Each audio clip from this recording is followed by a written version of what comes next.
Pas de mixage et de brassage des éléments des groupes armés terroristes et d'autres au sein des FARDC, de la police nationale et des services de sécurité de la RDC. Ces recommandations ont été adoptées à l'Assemblée plénière d'hier à l'Assemblée nationale.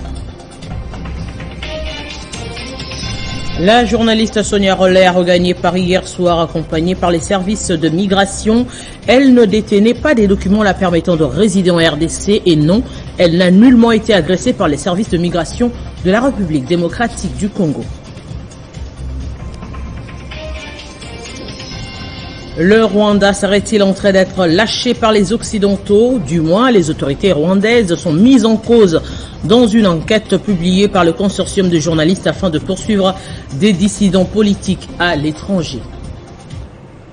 Bienvenue dans ce journal sur Télé 50. L'adoption des recommandations de l'Assemblée nationale portant interdiction d'intégrer, de mixer, de brasser des éléments des groupes armés terroristes et d'autres au sein des FARDC, de la police nationale congolaise et des services de sécurité de la RDC. Bien avant, au cours de la même plénière, une commission spéciale a été mise en place pour auditionner le député national Daniel Safou pour des propos injurieux dans les réseaux sociaux. Retour en image avec Jean-David Kilolo. Suite aux propos vexatoires tenus par le député national Daniel Safou dans une vidéo devenue virale sur la toile, le député national est allé loin jusqu'à insulter les femmes et à promettre de faire usage des fétiches afin de jeter des mauvais sorts sur une sentinelle qui l'aurait outragé. Au centre des plusieurs polémiques qui se soldent toujours par des injures, des imputations dommageables ou querelles, Daniel Safou fait objet d'une plainte déposée par le ministre des Affaires foncières Molendo Sakombi. Les députés nationaux ont décidé à ce jour de mettre en place une commission spéciale pour auditionner leurs collègues avant de les livrer à la justice à la demande du procureur près la Cour de cassation. Outre la mise en place de cette commission pour motif de meurtre, autres députés qui seront sur la barre des accusés, c'est Délice Sanga et Jean-Baptiste Kassekwa dans l'affaire 21 000 $ comme émolument des députés nationaux. Délice Sanga se dit prêt à apporter la lumière sur ce dossier qui a fait couler encre et salive. Rien ne me fait peur quand il s'agit de la vérité pour la défense de l'égalité, de la justice dans notre pays.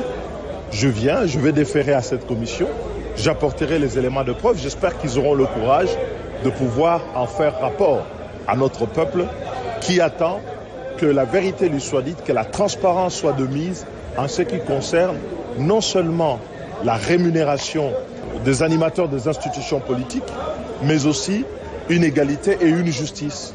Commission spéciale, selon le président de l'Assemblée nationale Christophe Mbosonkodia, seront composées de 15 personnes et devront auditionner les députés afin d'apporter leurs conclusions à la plénière qui devra trancher, selon différents cas, leurs soumis.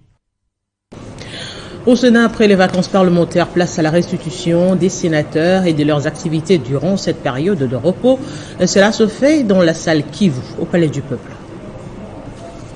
Conformément aux prescrits de l'article 233, alinéas 4 et 5 du règlement d'ordre intérieur du Sénat, qui dispose qu'à la fin de ses vacances parlementaires, le sénateur est tenu de dresser et de déposer, dans les 15 jours de la session ordinaire au bureau de son groupe provincial, un rapport qui touche à la vie politique, économique, sociale et culturelle de sa circonscription électorale et propose des solutions. Telle est la mission que le Sénat a assignée à la commission ad hoc. C'est ainsi que la présente commission s'est constituée en vue d'élaborer la synthèse nationale des rapports des vacances parlementaires pour la période allant du 16 juin au 14 septembre 2022. Honorables sénateurs et chers collègues, conformément à l'article 104, alinéa 2 de notre règlement, le sénateur qui représente sa province a, au regard de la situation actuelle de nos provinces, l'obligation de pousser le gouvernement central à fournir des efforts pour améliorer le vécu quotidien de nos populations. Votre bureau, à travers son président, veille à l'application des recommandations que l'Assemblée plénière du Sénat adopte. Soyez-en rassurés. Pour mieux aider et responsabiliser le gouvernement dans sa tâche, nous avons jugé utile, après échange avec Monsieur le Premier ministre, chef du gouvernement, de créer une 3e colonne indiquant le secteur responsable pour chaque recommandation conformément aux us et coutumes du Parlement. Honorables sénateurs et chers collègues, à mon sens, j'estime que le poids des attentes des 26 provinces de la République démocratique du Congo, dont notre Chambre est l'émanation, repose sur le travail de notre commission ad hoc. La présidente de la commission ad hoc, Nathalie Boulassung, a rappelé que les élus des élus doivent abattre un travail de titan pour pallier aux différentes difficultés qui rencontre la population congolaise. Il y est de noter que cette commission siège une fois l'an.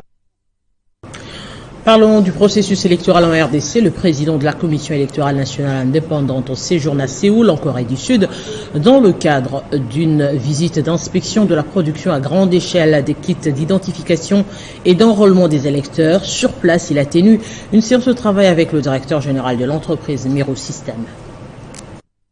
Le président de la Commission électorale nationale indépendante, Denis Kadima, est en visite d'inspection à Séoul, en Corée du Sud, de la production à grande échelle des kits d'enrôlement des électeurs. Aussitôt, Denis Kadima Kazadi a tenu une séance de travail avec le directeur général de l'entreprise Miro Systems, contouré son équipe technique et du chef des projets dédiés à la République démocratique du Congo. Pour la réussite de ce projet, Miro est en train de travailler très fort et très dur pour que ce projet soit vraiment une très bonne réussite. Miro est en train de travailler très dur pour que vous n'ayez pas de regrets d'avoir choisi Miro. Votre visite va prendre pas trop longtemps, mais quand même pour les 3 jours, nous allons essayer de vous montrer comment nous faisons le travail et comment nous effectuons les opérations. Il vous souhaite bonne santé en Corée et dans vos 3 jours que vous allez effectuer ici, soyez la bienvenue et sentez-vous chez vous, ici en Corée. L'échange a tourné sur la programmation convenue à la signature du contrat et les modifications apportées au logiciel selon les indications des experts de la CENI à l'issue du test secondaire nature organisé au mois de septembre dernier. Par la suite, le directeur général des Miro Systems a animé une visite guidée à l'intention de son hôte, au cours de laquelle il a présenté les différents départements et services mobilisés pour réaliser les kits destinés à la RDC. Rappelons que Miro Systems a gagné les marchés de production des kits d'identification et d'enrôlement des électeurs à l'issue d'un appel d'offres international lancé en juillet dernier, lesquels prévoient 29 700 kits au total.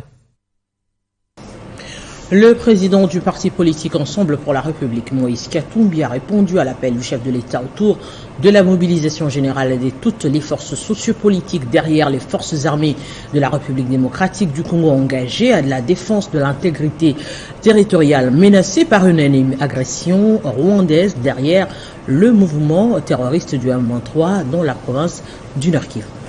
Le président du parti politique Ensemble pour la République, Moïse Katumbi, a répondu à l'appel du chef de l'État autour de la mobilisation générale de toutes les forces sociopolitiques derrière les forces armées de la RDC. À travers un communiqué rendu public par son porte-parole Olivier Kamitatou, mardi 8 novembre dernier, l'ancien gouverneur du Haut-Katanga a affirmé que l'intégrité territoriale de la RDC ne peut être violée ou remise en question et que son unité et l'inviolabilité de ses frontières sont des principes intangibles et non négociables. Ensemble pour la République tient à souligner les principes de base qui guident son engagement politique en faveur du peuple congolais. L'intégrité territoriale de la République démocratique du Congo. Tous les Congolais ont droit à une égale protection de l'État et ne peuvent faire l'objet d'une quelconque mesure discriminatoire. Cette nouvelle guerre, nous nous devons de la gagner.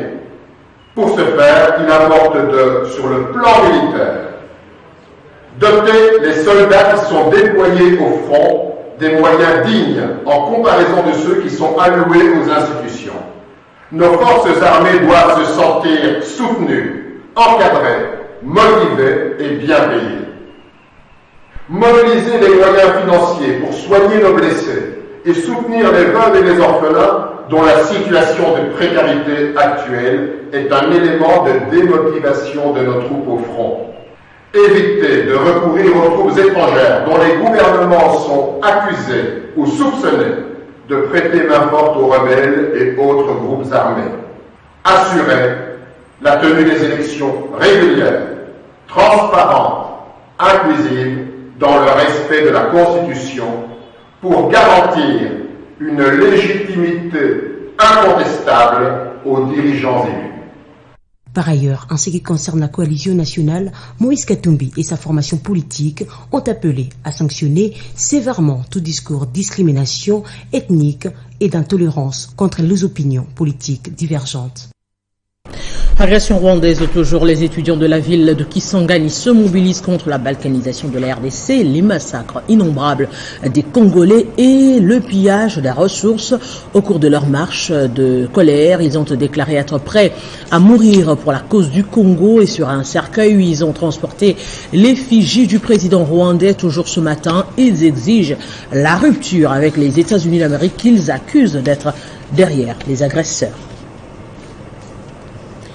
Et la mobilisation a été au rendez-vous hier mardi à la gare centrale. La DIPRO a lancé un message clair contre l'agression de la RDC par le Rwanda et par la même occasion, elle a déposé un mémo à l'ambassade des États-Unis d'Amérique avec une copie aux Nations Unies, conduit par son président Constant Mutamba. Le message de cette plateforme de l'opposition républicaine a été clair: opposition ou majorité face à l'ennemi de la RDC, le peuple congolais est indivisible. Et ils ont répondu massivement à l'appel à la mobilisation lancé par le président de la République. L'opposition républicaine, regroupée au sein de la dynamique progressiste DIPRO, a fait les déplacements de la gare centrale. Objectif, condamner le gouvernement américain qui persiste à soutenir le président rwandais dans sa politique d'agression de la partie est de la RDC. Muni d'une banderole, le message est clair: assez avec les massacres à l'est de la RDC. Le mémo est déposé à l'ambassade des États-Unis d'Amérique en RDC. Et nous venons adresser un mémorandum au gouvernement américain, au peuple américain, pour qu'il se désolidarise hic et nunc. Ici et maintenant du Rwanda ainsi que de l'Ouganda, pour que désormais cessent les massacres de l'Est. La copie de ce mémo est ensuite déposée au siège des Nations Unies à Kinshasa et la communauté internationale est prise en témoin. Nous, opposition républicaine, nous prenons l'engagement ces jours officiellement de répondre à cet appel solennel qui était lancé par le chef de l'État. Nous avons perdu aujourd'hui plus de 12 millions de Congolais à l'est du pays. Après avoir effectué ce devoir républicain, Constant Mutamba, qui conduit la délégation de la dynamique progressiste, peut faire la restitution de leur mission à une grande partie des militants au niveau de la gare centrale. Une démonstration non seulement de la mobilisation de cette plateforme politique de l'opposition républicaine, mais aussi une belle leçon de patriotisme et de soutien au FRDC qu'a lancé les différents partis membres de la DIPRO, dont la NOJEC, l'ANADEC et la DIREC, pour ne citer que cela. Contrairement aux rumeurs qui circulaient faisant état de la brutalité qu'aurait subie la journaliste française Sonia Rollet de la part des services de renseignement congolais, faux. La journaliste s'était rendue à une convocation à la DGM, la Direction Générale de Migration à Kinshasa, et sur place, après confiscation de son passeport, Sonia Rollet a été accompagnée à l'aéroport international de Njili pour un vol de Paris via Addis Abeba. D'après plusieurs sources, Sonia Rollet ne serait pas en ordre avec tous les documents requis. En province, on commence avec l'Équateur. L'église du Christ au Congo ECC va en guerre contre les responsables provinciaux des secteurs de l'EPST et de la santé pour non-respect des conventions qui lient l'État congolais et les églises dans la gestion des écoles et des hôpitaux. Ils ont rencontré pour ce faire le gouverneur de l'Équateur.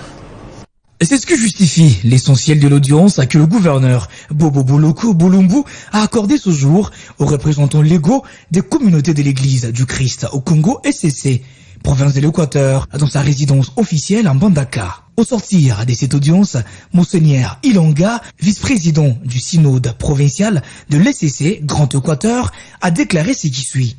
Nous avions constaté qu'il n'y a un non-respect de la convention qui lie l'État et l'Église. À cet effet, on a remarqué qu'au niveau de la division provinciale de l'Est, on émet les affectations dans des bureaux des communautés, des coordinations des communautés, sans l'avis des gestionnaires des écoles. Par la même occasion, ces prélats de l'ECC ont déclaré satisfaits de l'intérêt du gouverneur de province portant suspension préventive de Madame Nelly Bompongo, directrice provinciale du Sénop Équateur 1, reproché d'entretenir la confusion dans la gestion des écoles conventionnées et des écoles non conventionnées, mais aussi de l'insoumission envers la hiérarchie provinciale. Rendons-nous en Ituri où les forces de défense et de sécurité ont mis la main sur un groupe des 11 présumés bandits à main armée. Ces fauteurs de troubles ont été présentés aux autorités provinciales. Les forces de défense et de sécurité de l'Ituri, déterminées à mettre hors d'état de nuire tous les fauteurs de troubles afin de permettre à la population de fêter en toute quiétude les festivités de fin d'année. Un groupe de 11 bandits à main armée, munis d'armes à feu, avec chargeurs garnis et des machettes, arrêtés par la police, présentés ce mardi au gouverneur militaire. Le commissaire provincial de la PNC à Ituri, le commissaire divisionnaire adjoint Ngoï Sengelwa Kyo, parle de leur arrestation. La tentative d'assassinat de M. Tibasima Kabagambe Siméon au quartier Salongo en date du 30 octobre 2022. Le deuxième groupe est constitué de plusieurs criminels. Un bandit présumé auteur de tentative d'assassinat d'un habitant du quartier Salongo passe aux aveux. J'ai été arrêté parce que Samy nous a envoyé tuer Siméon, car ce dernier nous a promis $1000 après que cela soit fait. Cette action de la police est saluée par cette femme qui a vu ses biens volés récupérés. Je remercie le travail abattu par la police, car c'est grâce à elle que je puis retrouver mes biens volés.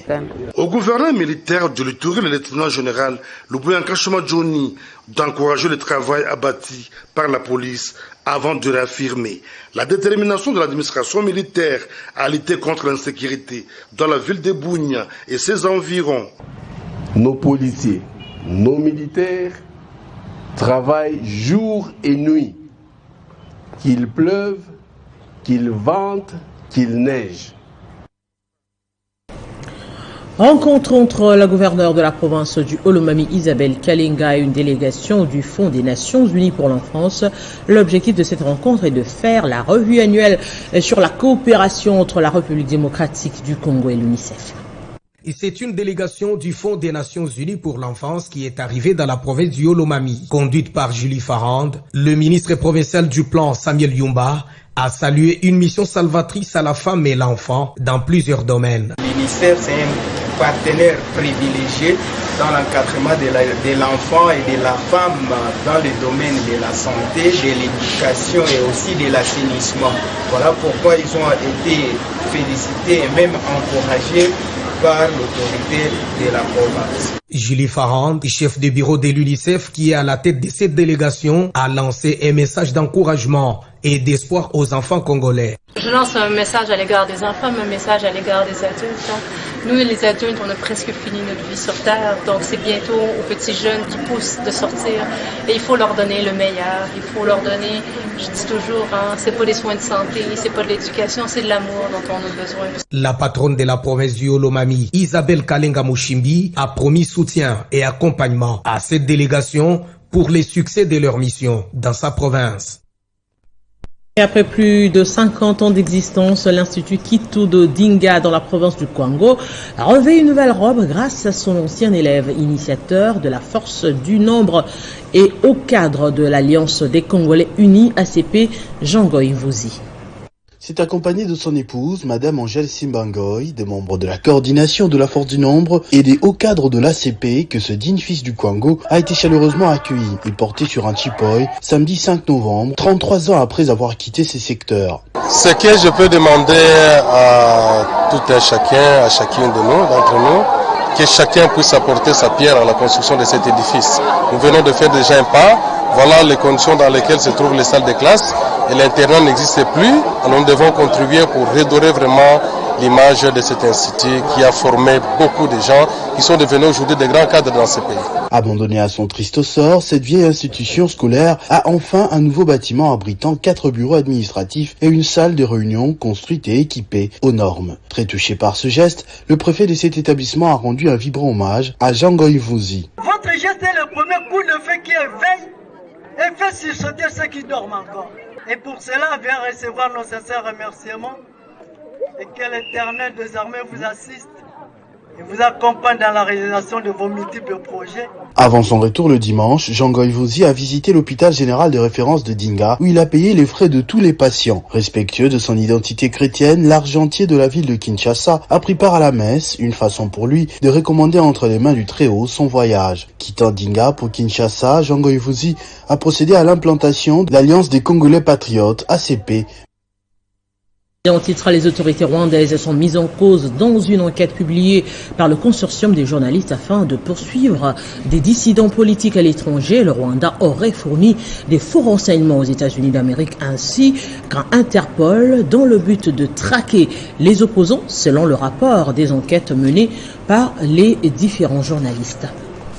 Selon les rapports des consortiums des journalistes publié en 2015. Il est signalé que les autorités américaines chargées de faire appliquer la loi étaient au courant depuis longtemps des pratiques utilisées par Kigali pour lutter contre des civils rwandais sur le sol américain. Dans ce rapport, l'FBI alerte les plus hauts diplomates américains sur les techniques utilisées par le service de renseignement rwandais pour tromper les autorités au sujet des demandeurs d'asile rwandais et d'opposants. Leur façon de procéder est de fournir aux agences chargées d'appliquer la loi des faux renseignements ou intentionnellement trompeurs concernant des présumées infractions criminelles en ayant recours à des agents doubles, ainsi qu'en tentant de manipuler la loi sur l'immigration. Plusieurs opposants auraient ainsi été ciblés, notamment des personnes affiliées au Rwanda National Congress, une formation opposée au président Paul Kagame. L'FBI dit avoir enquêté sur ces personnes sans avoir trouvé la moindre preuve d'activité criminelle.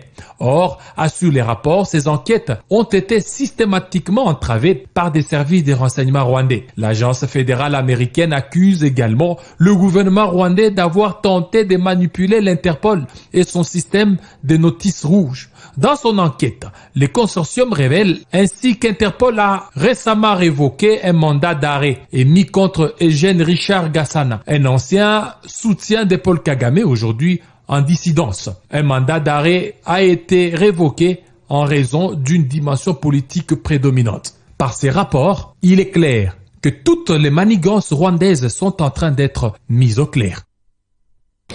Aux États-Unis d'Amérique, le premier résultat des élections de mi-mandat tombe à compte-gouttes selon les dernières projections. Tous les bureaux de vote sont désormais fermés aux États-Unis d'Amérique et l'heure est au décompte d'un résultat qui s'annonce plus équilibré, ce qui pouvait être annoncé entre les démocrates et les républicains. À la bataille des élections de mi-mandat aux États-Unis ce mardi 8 novembre 2022, les républicains sont en passe de prendre la majorité de la Chambre des représentants. Mais tous les bureaux de vote sont désormais fermés aux États-Unis et l'heure est au décompte de résultats qui s'annoncent plus équilibrés que ceux qui pouvaient être annoncés entre les démocrates et les républicains. Tous les 2 ans, les 435 sièges de députés sont remis en jeu au Sénat. 35 sièges, un tiers, seront renouvelés, mais la majorité des 2 assemblées est entre les mains des démocrates. Mais de justesse, pour la Chambre haute, selon les derniers sondages, l'avantage va aux républicains. Les résultats de ces élections détermineront le climat politique des 2 prochaines années dans le pays. Et pour justement parler de ces élections aux États-Unis d'Amérique, nous recevons Jean-Marie Kassamba, éditorialiste de Télé 50. Bonjour et bienvenue. Merci. La grande question aujourd'hui, c'est justement les premières tendances de vote. Les républicains sont en avance par rapport aux démocrates. Alors, quelles peuvent être les conséquences de la défaite des démocrates? Bon, je peux dire déjà que Biden a eu chaud parce qu'on avait pensé qu'il devait y avoir la vague rouge des démocrates. Heureusement pour Biden, il va s'en sortir avec une courte alors majorité, pour ne pas dire un petit équilibrage. D'abord parce que on annonçait que les républicains, c'est-à-dire ceux qui sont dans l'opposition aujourd'hui au niveau des institutions des États-Unis, allaient peut-être remporter la majorité au niveau de la Chambre des représentants. Ça va être le cas au niveau de la Chambre des représentants, mais au niveau du Sénat, ça va être un peu plus difficile. Conséquence, Biden n'aura pas la marge de manœuvre suffisante pour continuer la politique qu'il avait auparavant. Exemple, au niveau de l'Ukraine par exemple, il y avait vote de budget important, $1 milliard. Les démocrates ne voient pas les choses de cette manière-là, parce qu'effectivement, il y a la crise aux États-Unis. L'inflation bat son plein, et il y a beaucoup de problèmes sur le plan social après la crise du Covid. Le Covid qui a commencé même déjà à ressurgir aux États-Unis. Et donc, c'est très difficile pour Biden de faire ce qu'il avait promis. Deuxième observation, c'est par rapport notamment aux pays d'Afrique. Vous savez que Biden avait, contrairement à Trump, une certaine ouverture, pour ne pas dire une ascension à venir, un peu s'ingérer dans beaucoup de pays d'Afrique avec des coups d'État qu'il y a eu par ailleurs, et surtout l'offensive anti-russe, anti-Wagner, notamment dans les Sahel, eh bien, ça va diminuer un peu tout ceci parce que les républicains veulent se recentrer sur les États-Unis. Et d'ailleurs, la Chine, qui est en embuscade par rapport notamment à Taïwan, la Chine va un peu respirer parce que les républicains, leur priorité en ce moment, c'est America First, comme disait Trump. L'incidence directe par rapport à la guerre en Ukraine, on se dira que la Russie va se ragaillardir un peu. Bon, d'abord, la Russie a déjà gagné cette guerre en Ukraine, parce que si vous regardez l'Ukraine aujourd'hui, c'est un pays dévasté, pas d'électricité, pas d'eau, beaucoup de misère, beaucoup de gens en errance, malgré la propagande qui est un peu distillée partout. L'Ukraine sera de plus en plus isolée. Non seulement les pays d'Europe, comme l'Allemagne par exemple, qui ne veut plus de ses soutiens un peu freinés, les États-Unis vont un peu freiner. Il y a eu déjà des débats avant qu'il y ait ces élections pour que la fameuse carte blanche, pour ne pas dire des chèques en blanc, ne devait pas être signée à l'Ukraine pour cette guerre un peu contre la Russie. Les républicains vont recentrer les choses, même si aux États-Unis, la guerre anti-Russie, c'est quasiment dans tous les deux camps, mais ils vont beaucoup se recentrer sur les États-Unis. Et on va peut-être sacrifier pauvre d'Ukraine, parce qu'aujourd'hui, l'heure n'est pas à la guerre pour la guerre, c'est plus à la négociation. Les Européens ont déjà commencé. Vous avez vu que les Allemands sont partis rencontrer les Chinois. Les Français ont des difficultés énormes pour l'hiver qui commence à frapper, très dur. Ça va être compliqué pour l'Ukraine. Donc, les soutiens, tous azimuts, ce n'est plus à l'ordre du jour. Alors, puisque vous parlez justement de l'hiver, on va parler de la COP27, justement, en ce qui concerne le climat. Et oui, on annonce déjà l'absence des grands pollueurs tels que la Chine, l'Inde, les États-Unis d'Amérique qui n'ont pas pris part à ces assises. Mais la grande question, c'est justement la question du financement des pays pauvres, de ces pays, justement, à qui l'on demande un peu plus, c'est-à-dire de sauvegarder la biodiversité. Écoutez, je peux vous dire tout d'égo que ce rendez-vous d'Égypte, c'est un rendez-vous pour rien. Nous sommes au COP27, tout ce qui a été toujours proposé jusqu'aujourd'hui, ça ne donne pas de résultats du tout. Et d'ailleurs, nous avons fait un recul en arrière par rapport à cette lutte contre le réchauffement climatique. D'abord, les pays industrialisés eux-mêmes se sont réintroduits dans le nucléaire, dans l'énergie avec le pétrole et le gaz de schiste aux États-Unis, avec maintenant tous les pays qui sont repartis dans l'armement. Et donc, ça va être compliqué pour qu'ils puissent renoncer au pétrole, renoncer au gaz, renoncer notamment à l'armement. Et ce qui veut dire que leur argent est plus dans l'industrie que dans la défense de l'environnement. Et vous l'avez dit d'ailleurs, les grands pollueurs, la Chine n'est pas venue, les États-Unis qui n'avaient pas signé l'accord de Paris, ils n'étaient pas là non plus, peut-être représentés à moindre niveau. Vous avez vu que les pays africains ont demandé que les pollueurs payent, mais Macky Sall a beau faire ses discours, personne ne l'écoute. D'ailleurs, si vous écoutez notre représentante là-bas, Madame Bazaïba, était presque désespérée. Non, il faut se recentrer. Nous devons exploiter notre gaz, notre pétrole, parce que c'est nous, oui, le bassin du Congo, qui fournissons suffisamment de la protection de l'environnement. Et si nous voulons effectivement nous développer, trêve de ces messes qui n'apportent pas grand-chose. Vous allez voir qu'après ces COP27 en Égypte, il n'y aura rien du tout, parce que ceux qui ont l'argent veulent garder leur argent. Alors Comment pour nous justement, parce que on est parti, la RDC est partie à la COP27 avec la thématique de pays solution. Comment respecter cette thématique de pays solution et aborder ce que vous dites par exemple en termes d'exploitation? Madame, personne ne nous donne rien en tant que pays solution, bien au contraire. Regardez comment on nous fait la guerre, on soutient les Rwandais. Le Rwanda est en train de casser notre parc. Le Rwanda exploite notre gaz. L'Ouganda la même chose avec notre pétrole du côté de la Calvaire. Et donc la RDC doit se recentrer sur ses propres intérêts, exploiter ses richesses naturelles, les cas échéants, tout en développant chez soi. Parce que tous ceux qui ont toujours donné des idées ou, si vous voulez, des recommandations, ne touchez à rien, à votre bois, à votre forêt, à votre eau, eh ben, nous ne donnent rien. Et ceux qui ont toujours, par exemple, le Brésil. Aujourd'hui, le Brésil, avec l'Amazonie, a fait chanter le monde. Il a eu de l'argent. Nous aussi, il faut à un moment donné qu'on fasse chanter le monde pour avoir les nécessaires. Sinon, on va continuer à exploiter notre patrimoine national. Jean-Marie Kassama, merci. Je vous remercie. Allez, on repasse au sport. 3 clubs congolais sont en passe de réaliser un exploit historique aux interclubs de la CAF s'ils réussissent à se qualifier en phase de groupe ce mercredi. Après leur victoire lors de la manche allée des ces barrages de la Coupe de la Confédération, des Sampé et Lupopo tenteront d'achever la mission ce soir à huis clos. Même chose pour Mazembe dont le match contre Royal AM ne sera pas télévisé. Ils sont face à leur destin, ils veulent laisser leurs empreintes cette saison aux interclubs de la CAF, le tout-puissant Mazembe Anglebert, le FC Santelwa Lupopo et les Daring Club Motema Pembe sont à 90 minutes de la qualification en phase de poule. À Durban depuis le dimanche dernier, le tout-puissant Mazembe Anglebert est prêt à en découdre avec Royal AM à 18h pour se qualifier en phase de groupe après sa belle victoire de 2-0 à Lubumbashi.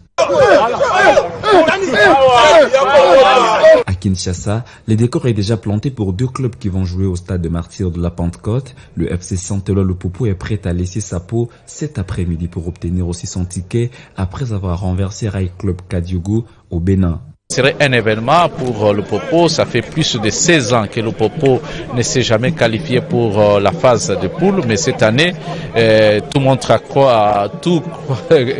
que le Popo est sur le point, bien sûr, de franchir cette étape. Et donc, c'est une note spéciale et le rendez-vous est pris pour le mercredi. L'autre ambassadeur qui va jouer son match sans pression, c'est le Daring Club Motema Pembe qui a dompté flambeau du centre lors de la manche allée. Les Immaculés ont déjà oublié ses succès et se sont préparés en conséquence pour contraindre les assauts du club burundais. Le match Lupopo Kadiogo et Dissempe Flambeau du Centre se joueront à huis clos, étant donné que le club vert et blanc de Kinshasa doit purger sa sanction lui infligée par la FIFA. La Fédération Congolaise de Football Association a jugé bon de ne pas vendre les billets du match Lupopo Kadiogo pour empêcher aux Immaculés d'avoir accès au stade. Et dans ce dossier de viol sur mineurs dans le milieu du football, l'on apprend de sources dignes de foi que le président de la Fédération Congolaise de Football Association, Donatien Chimonga, est appelé à comparaître ce jeudi au parquet général. On prend le rappel des principaux titres.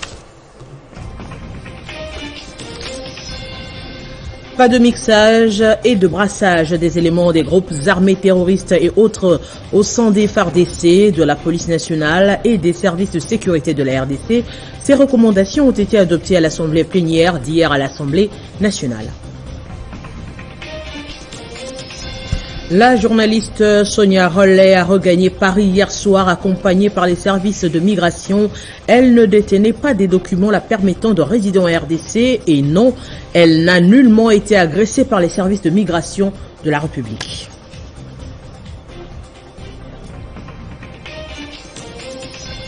Le Rwanda serait-il en train d'être lâché par les Occidentaux? Du moins, les autorités rwandaises sont mises en cause dans une enquête publiée par le consortium de journalistes afin de poursuivre les dissidents politiques à l'étranger. Restez avec nous pour la revue de presse.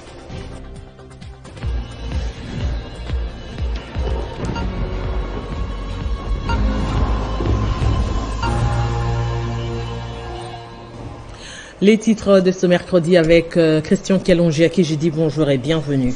Bonjour Arlette Boutella, bonjour à tous ceux qui nous suivent depuis Yamoussoukro en Côte d'Ivoire. Alors, à la une de l'actualité de votre revue de presse, l'armée congolaise déloge le M23 des collines stratégiques de Tchanzu et Runyoni. Effectivement, Arlette Boutella, l'armée congolaise reste déterminée à récupérer tous les territoires occupés par l'ennemi.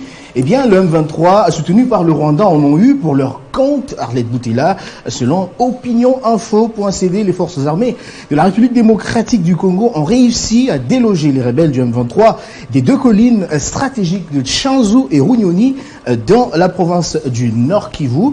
Les attaques aériennes par des avions de chasse ont été lancées mardi matin. Dans leur déroute, les éléments du M23 parrainés par le Rwanda ont donc abandonné armes et munitions Arlette. Une puissance de feu qui a suscité une réaction soudaine de la part du M23 soutenu par le Rwanda, rapporte interview.cd.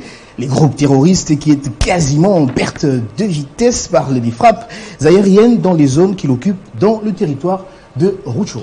Et puis l'Assemblée nationale qui interdit l'intégration des rebelles dans l'armée congolaise. Bien effectivement, la chambre basse du Parlement a pris une résolution au regard de la recrudescence des groupes armés qui tuent, massacrent et violent les paisibles citoyens congolais et qui pillent les ressources naturelles du pays avec la complicité du Rwanda et d'autres pays étrangers dans la partie orientale de la République démocratique du Congo, pointe politico.cd dans une recommandation signée par Christophe Mbosonkodia, la chambre basse du Parlement, se basant sur son règlement intérieur spécialement en ses articles 22, 23, 24 et 42 a fait savoir que l'agression imposée à la République démocratique du Congo par l'armée rwandaise sous le label du M23 a entraîné de nombreuses pertes en vies humaines, exploitation illicite et pillage des ressources naturelles, ainsi que les déplacements massifs des plusieurs milliers des civils, poursuit ce média Arlette. Pour ce faire, rapporte l'agence Anadolu, l'Assemblée nationale a donc interdit l'intégration des rebelles dans l'armée. La chambre basse du Parlement estime que ces groupes armés se sont livrés au kidnapping, au pillage, à l'exploitation illicite des ressources naturelles de la République démocratique du Congo. Selon le potentiel.cd qui revient également sur ce sujet, l'Assemblée nationale justifie donc que la mesure découle de l'urgence et la nécessité de prémunir justement les forces armées congolaises, la police nationale et autres services de sécurité de l'infiltration Arlette et autres conséquences néfastes découlant des processus répétés des mixages et brassages des groupes armés. Et on va terminer avec l'international, le régime rwandais dans des sales draps. Effectivement, vous l'avez dit, les autorités rwandaises sont mises en cause dans une enquête publiée par les consortiums des journalistes OCCRP Arlette. Pour poursuivre des dissidents politiques à l'étranger, le Rwanda a fourni des faux renseignements aux États-Unis et à l'Interpol. L'OCCRP révèle notamment le contenu des rapports du FBI sur le sujet, renseigne Radio France Internationale Arlette. Il est dit dans ce document publié en 2015 que les autorités américaines chargées de faire appliquer la loi étaient au courant depuis longtemps des pratiques utilisées par Kigali pour lutter contre des civils rwandais sur le sol américain. Dans ce rapport, Arlette, le FBI alerte les plus hauts diplomates américains sur les techniques utilisées par les services de renseignement rwandais pour tromper, Arlette, je répète, pour tromper les autorités au sujet des demandeurs d'asile rwandais et d'opposants. Visiblement, les relations entre les Occidentaux et le régime de Kigali se déchirent. Exactement. Grand merci à vous, Christian Kialongi, pour toutes ces précisions. Je vous en prie, Arlette. Et vous l'avez compris, ce journal est complètement terminé. À tous, merci de l'avoir suivi et très bonne suite de nos programmes.